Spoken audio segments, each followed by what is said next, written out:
Jeshi la Polisi Tanzania linapenda kuujulisha umma kuwa hali ya usalama nchini kwa ujumla inaendelea kuwa shwari kutokana na ushirikiano mkubwa linaoupata kutoka kwa wananchi pamoja na wadau wengine katika kubaini, kuzuia na kutanzua vitendo vya uhalifu. Pamoja na hali hiyo ya usalama kuwa nzuri, yapo matukio machache ya kiuhalifu yaliyojitokeza katika maeneo mbalimbali nchini na ambayo yameendelea kushughulikiwa kwa ufanisi mkubwa kwa mujibu wa sheria. Makamanda wa polisi wa mikoa na vikosi wametoa taarifa mara kwa mara kuhusu kukamatwa kwa wahalifu waliotenda uhalifu, kufikishwa kwao mahakamani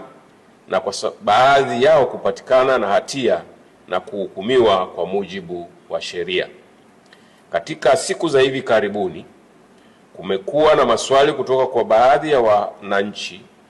kuhusu namna Jeshi la Polisi linavyofuatilia na kushughulikia vitendo vya uhamasishaji wa uvunjifu wa amani unaoonekana kufanywa na baadhi ya watu kupitia mitandao ya kijamii. Jeshi la Polisi linapenda kufahamisha umma kuwa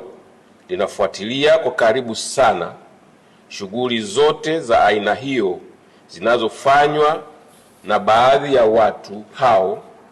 ambao awali walikuwa wakihamasishana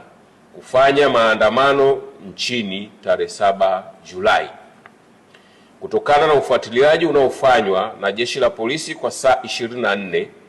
kupitia mifumo mbalimbali pamoja na kwenye mitandao ya kijamii,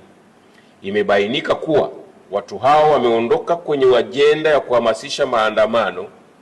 yasiyozingatia matakwa ya sheria na sasa wanahamasishana kufanya vitendo vya uhalifu. Miongoni mwa vitendo hivyo ni kuhamasisha kufunga barabara, uchomaji moto wa shule ili kusababisha taharuki kwa wazazi na walezi, kushambulia wananchi, kukata watu vichwa na kuua baadhi ya watu, kuharibu mali za umma na binafsi. Watu hao pia wamediriki kwenda mbali zaidi kwa kuhamasishana kupitia majukwaa mbalimbali ya mitandao ya kijamii kuvamia askari wa vyombo vya ulinzi na usalama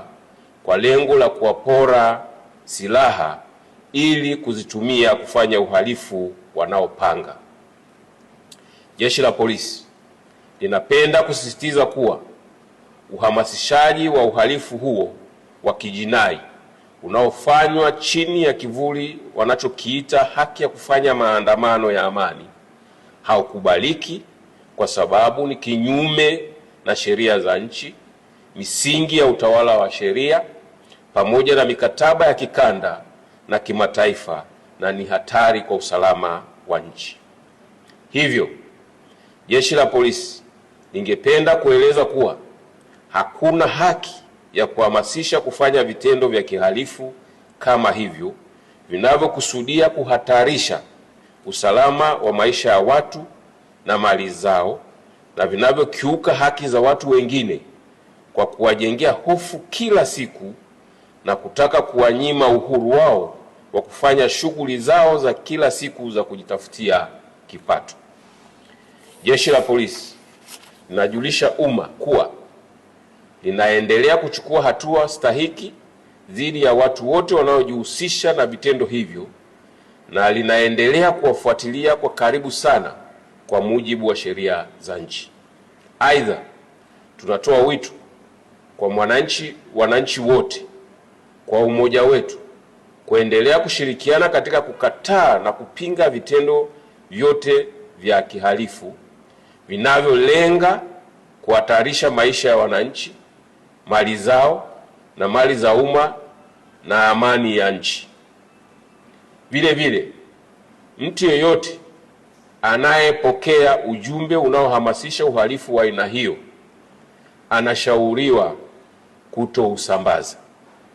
bali kuufuta na kutoa taarifa kwa vyombo husika ili kuchukua hatua. Mwisho, Jeshi la Polisi linawahakikishia wananchi wote kuwa hali ya usalama nchini itaendelea kuwa shwari, yenye amani, utulivu na usalama, kwani vitaendelea kulindwa na kudumishwa kwa ushirikiano wa karibu sana kati ya Jeshi la Polisi pamoja na vyombo vingine vya ulinzi na usalama.